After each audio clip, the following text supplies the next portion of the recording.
Күндүн маанилүү жаңылыктар менен тааныштырып, бүгүн программасы студияда мен Тимур Владислав. Саламатсыздарбы? Алгач чыгарылыштын кыскача мазмуну менен таанышып алыңыздар. Кыргызстанда доллардын курсу 100 сомдон ашты. Бишкектеги Ала Тоо конушунда жайгашкан балабакчанын жетекчиси 5 жаштагы баланы сабаган. Жогорку кеңеш Мадумаровдун кол тийбестигин алуу боюнча сунушту четке какты.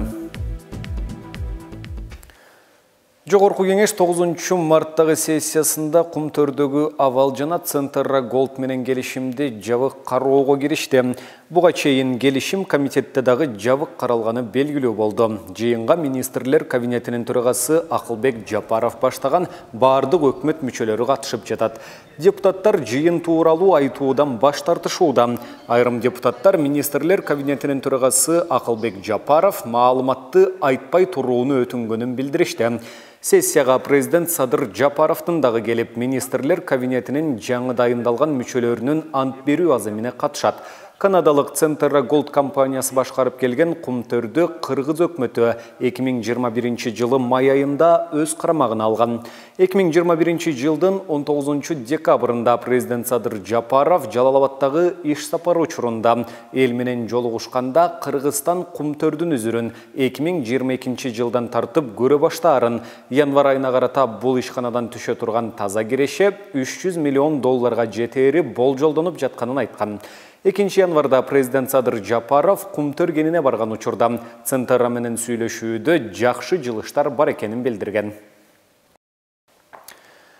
Бүгүн Кыргызстандын коммерциялык банктарында жана жекеменчик акча алмаштыруучу жайларда 1 АКШ доллары 100 сомдон ашты. Ушул тапта акча алмаштыруучу жайлар коммерциялык банктар америкалык долларды 98 сом 50 тыйындан сатып алып, 101 сом 50 тыйын 102 сомдон алууда. Украинадагы согуштан улам орус экономикасы басымга учурап, анын кесепетинен кыргыз сомунун куну дагы төмөндөп жатат. Орусиянын Борбордук банкы 9 мартта коммерциялык банктарга накталай рубльга чет элдик валюталарды сатууга тыюу салды. Кыргызстандын Улуттук банкы жыл башынан бери 4 жолу интервенция жасап, 200 миллиондон ашуун долларды каржы базарына чыгарды. Акыркы жолу 4 мартта валюта базарына 55,35 миллион долларды саткан. Жогорку кеңештин депутаты Адахан Мадумаровдун кол тийбестигин алуу боюнча башкы прокуратуранын өтүнүчүн караган депутаттык комиссия ишин жыйынтыктады. Бул тууралуу Бүтүн Кыргызстан фракциясынан кабарлашты. Алдын ала маалыматка ылайык, депутаттык комиссия башкы прокурордун сунушуна макулдук берүүдөн баш тартты. Корутунду парламенттин жалпы жыйынына чыгарылып, андан соң чечим кабыл алынат. Буга чейин депутат Адахан Мадумаровду кылмыш жоопкерчилигине тартууну башкы прокурор Курманкул Зулушев сунуштаган. Тергөөнүн маалыматы боюнча 2009 жылы Адахан Мадумаров Коопсуздук кеңешинин катчысы болуп турганда кыргыз тарап Тажикстандан 5 гектар, узундугу 275 метр жер тилкесин 49 жылга ижарага алган протоколго кол койгон.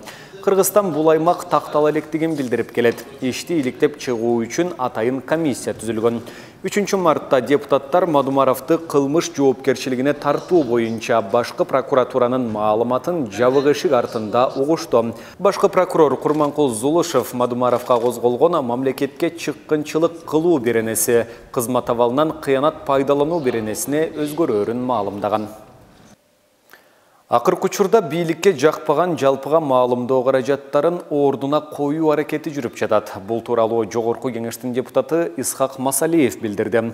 Мындай жагдайда биринчи түшүндүрүү иштерин жүргүзүшсө туура болмок. Ал эми чөнтөгүнө белгисиз зат салып, компьютердик жабдыктарын көтөрүп кетүү корккондуктун белгиси.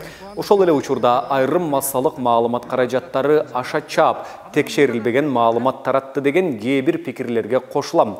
Буга жеткирбестен бийлик мамлекеттин так позициясы тууралуу маалыматты тез-тезден берип турганы маанилүү.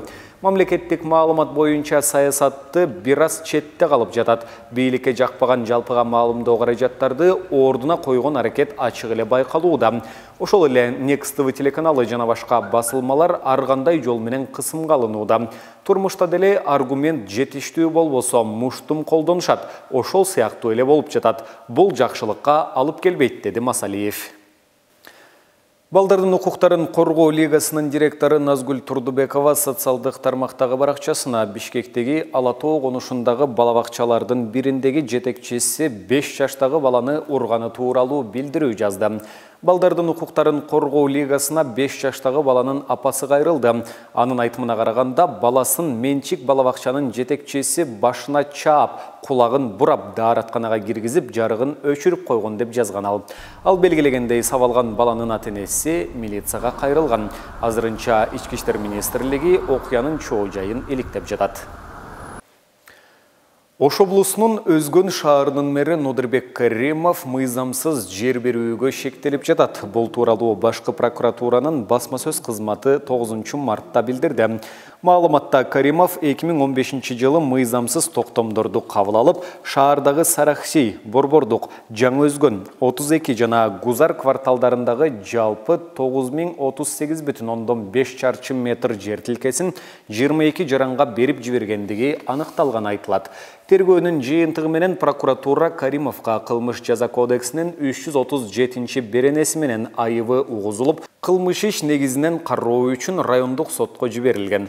Учурда кылмыш иш сотто каралууда.